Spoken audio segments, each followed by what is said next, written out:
बोल सांचे दरबार की जय। जय जगत जननी माता जी ट्वाटी सदा ही जय।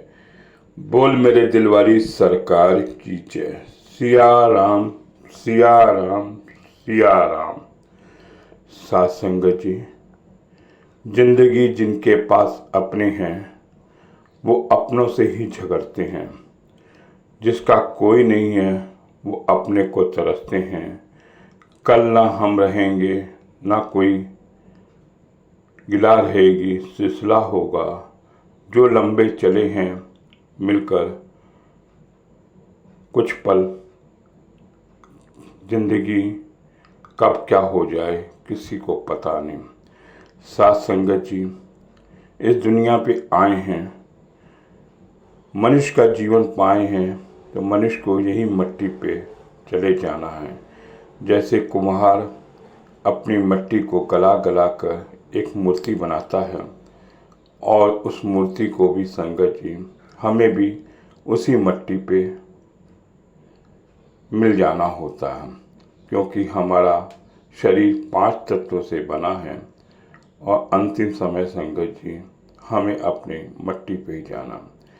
साथ संगत जी, आज हजूर के एक सेवक संत तेजा सिंह की सांस्कृतिक यात्रा में मैं आपके सामने एक साखी दे रहा हूँ। कश्मीर की यात्रा करके हवाई जहाज से संगत जी वो आ रहे थे तो हवाई जहाज छोटा था, उनको कहा बेल्ट बांध दो लीजिए नहीं तो आपकी तबीयत खराब हो सकती है। उन्होंने कहा मेरी कोई तबीयत नहीं होगी, मेरी तबीयत तब तक खराब नहीं होगी जब तक मैं अपने हजूर के चरणों में नप जयपुर पहुँच जाऊँ। हवाई जहाज संगत जी छोटा था, दिल्ली उतरा, वहाँ उनके साले साहब उनको मिले। कुछ उन्होंने अपनी अरदास के लिए कुछ भेंटा दी और वो लेकर संत पूरन सिंह के साथ जयपुर के लिए रवाना हो गए। संगत जी, मेरे हजूर के साथ संत तेजा सिंह और पूरन सिंह दर्शन करने लगे। पहुँचे तो मेरे बाबा दिलीप सिंह बेदी महाराज जी कहते हैं संत तेजा सिंह आप बड़े कमज़ोर हो गए हैं, बड़े सूखते जा रहे हैं, क्या हो गया। कहने लगे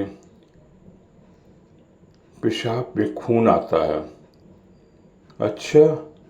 जब उनकी नज़र उनकी उंगलियों पड़ी तो उन्होंने एक अंगूठी पहनी हुई थी जो उनके साले साहब ने दिया। कहीं इसको कब पहना हुआ, यही से कृपा तुम्हारी कष्ट रही है और तुम्हें कष्ट आ रहे हैं, इसको उतार दो, ये पाप की कमाई है, इनको पंत संत पूरन सिंह को दे दो।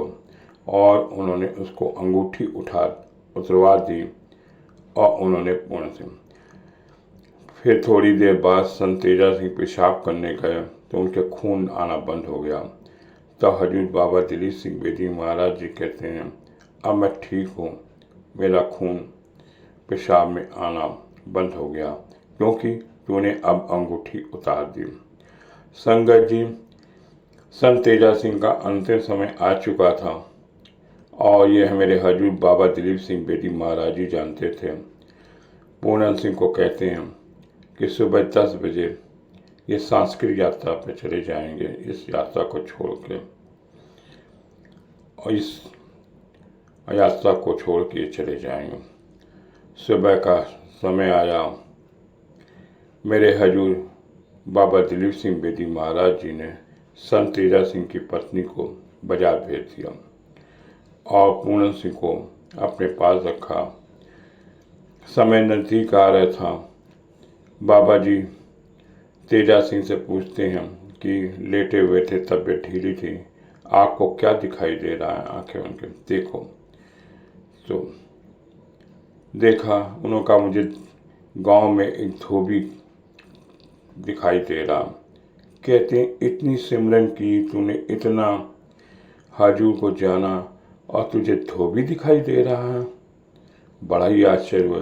पूरन सिंह से कहा एक तकिया इनके सराहने पे और लगाओ, एक पीछे लगाया था और तकिया लगाया। फिर बाबा जी ने पूछा अब क्या दिख रहा है। तब आंखें बंद करके उन्होंने कहा, अब मुझे बाबा दिलीप सिंह बेदी के चरण दिख रहे हैं। और उन्होंने कहा, ठीक है, और मेरी चरणों पर ध्यान दो, मेरे चरणों पर ध्यान लगाओ। और इस तरह से संगत जी, संत तेजा सिंह ने हजूर के चरणों पर ध्यान लगाया और अपने प्राण त्याग दिए। संगत जी, जैसा कहा था 1949 की में संत तेजा सिंह का चोला छोड़ दिया और बाबा जी का था 20 वर्ष बाद मैं भी तेरे को मिलूंगा। ये घटना संगत जी जाते जाते संत तेजा सिंह को बता दी और मेरे हजूर 49 से 20 साल बाद 1969 में भी नवंबर में संगत जी उन्होंने चोला छोड़ा। संगत जी उनकी शव यात्रा तैयारी हुई और निकली। बहुत ही गर्मी का मौसम था। संगतें उस समय का जो नज़ारा देख रही थी, नाहरगोट रोड से संगत जी उनकी यात्रा निकली और लोगों को पसीना आ रहा था। साथ साथ मेरे हजूर भी चल रहे थे। इंद्रदेव को आसमान में कहा, इंद्रदेव देख मेरा संत जा रहा है, तो भी इसके ऊपर इंद्रदेव बरसा। और संगत जी कहते हैं कि वहाँ पर नाहर रोड से आगे एक बाजार है, वहाँ बरांडे होते थे, वहाँ से इंद्रदेव ने अपनी आंखें खोली और बारिश कर दी और बरामदे से होते उनकी शव यात्रा पहुंची और हिंदू धर्म रीति के अनुसार उनका कराया गया। उसके बाद संगत जी उनके जो अस्थि कलश था उसको एक ड्रम में डाल दिया। इधर परम संगत जी संत तेजा सिंह की परम पूज्य माता जी जयपुर पहुंच गए और बाबा जी के आगे हाथ जोड़कर विनती करी कि मेरे को उसके दर्शन होते तो कितना होता, और वो विलाप करने लगी। तब मेरे हजूर बाबा दिलीप सिंह बेदी महाराज जी कहा, मत विलाप कर, वो तो सचखंड में चले गए हैं, वो एक संत थे और अच्छी जगह गए हैं, क्यों तो विलाप करती है। लेकिन संगत जी उसकी करुणा देखकर कहती, एक बात तो मेरे को उससे मिलवा देते। तब हजूर जी ने कहा, तू उससे बात करना चाहती है, चल थोड़ी देर तू बात कर ले। संगत जी उनका अस्थि कलश के जो भी ड्रम में जिसमें रखा था आगे पर्दा कर दिया।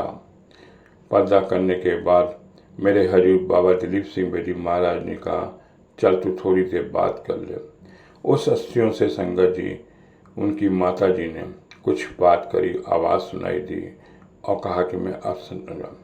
ऐसे मेरे संत तेजा सिंह थे जिन्होंने सांस्कृतिक जीवन में संगत जी प्रेम भावना से रखा। कोई पैसा मोह नहीं था, धन का मोह नहीं था।